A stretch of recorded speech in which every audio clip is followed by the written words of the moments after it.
Assalamualaikum warahmatullahi wabarakatuh. Alhamdulillahirrahmanirrahim. Wassalatu wassalamu ala asrofil anbiya'i wa mursalin wa ala alihi rasulillahi ajma'in. Amma ba'du.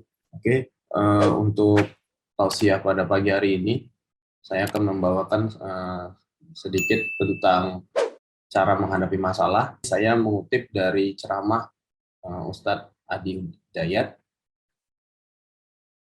Mungkin di sini teman-teman sudah sering mendengar ya tentang isi tausiah ini, tapi di sini saya mungkin akan sedikit mengingatkan kembali saja. Jadi dari tausiah yang disampaikan Ustadz Hidayat itu memberikan tips agar tetap tenang saat menghadapi ujian atau masalah. Pertama-tama, Ustadz Hidayat menyebutkan surat kedua dari Al-Baqarah, yaitu ayat ke 155 sampai 157 tentang cara mengatasi ujian. Jadi masalah atau ujian yang diberikan oleh Allah itu kepada mereka yang hidup. Dengan kata lain, hidup itu pasti selalu diikuti dengan masalah. Jadi orang yang nggak mau punya masalah sebenarnya sama saja dengan tidak ingin hidup. Jadi dengan cara berpikir seperti itu, kita menjadi sadar bahwa sudah sepantasnya kita mendapatkan masalah dalam kehidupan. Namun,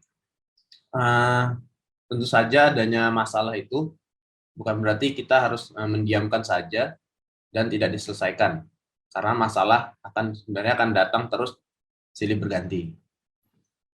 Adapun tujuan diberikannya masalah atau ujian adalah untuk meningkatkan kualitas hidup kita sebagaimana dijelaskan dalam surat Al-Mulk ayat kedua.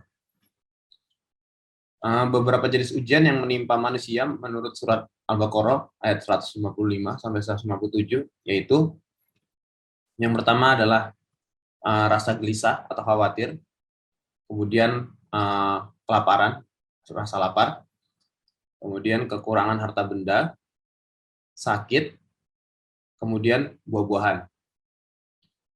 Maksudnya adalah terampas hasil kerja kerasnya dari buah-buahan. Kemudian ada beberapa hal yang mesti diingat saat masalah itu menimpa. Yaitu yang pertama, kita harus ingat bahwa segala sesuatunya adalah milik Allah.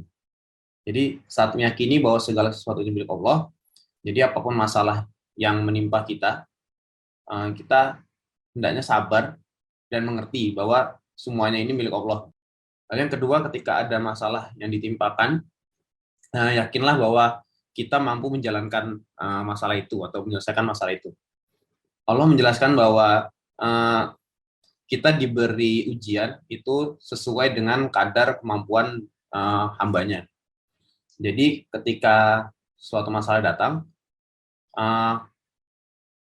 Allah yakin bahwa kita mampu mengatasi masalah tersebut. Sehingga bila Allah saja yakin pada kita, maka kenapa kita nggak yakin tentang bagaimana kita menyelesaikan masalah tersebut. Yang ketiga adalah kembali kepada Allah. Maksudnya, bila masalah itu milik Allah, maka solusinya juga milik Allah. Jadi kita sebagai hambanya, kita hanya perlu berikhtiar dan memohon solusi kepada Allah. Di antara tempat terbaik saat memohon kepada Allah ialah di dalam sholat. Jadi sehingga di dalam ayat lain disebutkan saat menerima ujian, hadapilah dengan sabar dan sholat. Minta petunjuk ketika sholat. Dengan mengingat dan menjalankan hal-hal yang tadi saya sebutkan, insya Allah kita akan selalu tenang saat masalah datang silih berganti. Oke, mungkin sekian dari tausiah singkat yang dapat saya bawakan. Terima kasih atas perhatiannya. Saya tutup. Assalamualaikum warahmatullahi wabarakatuh.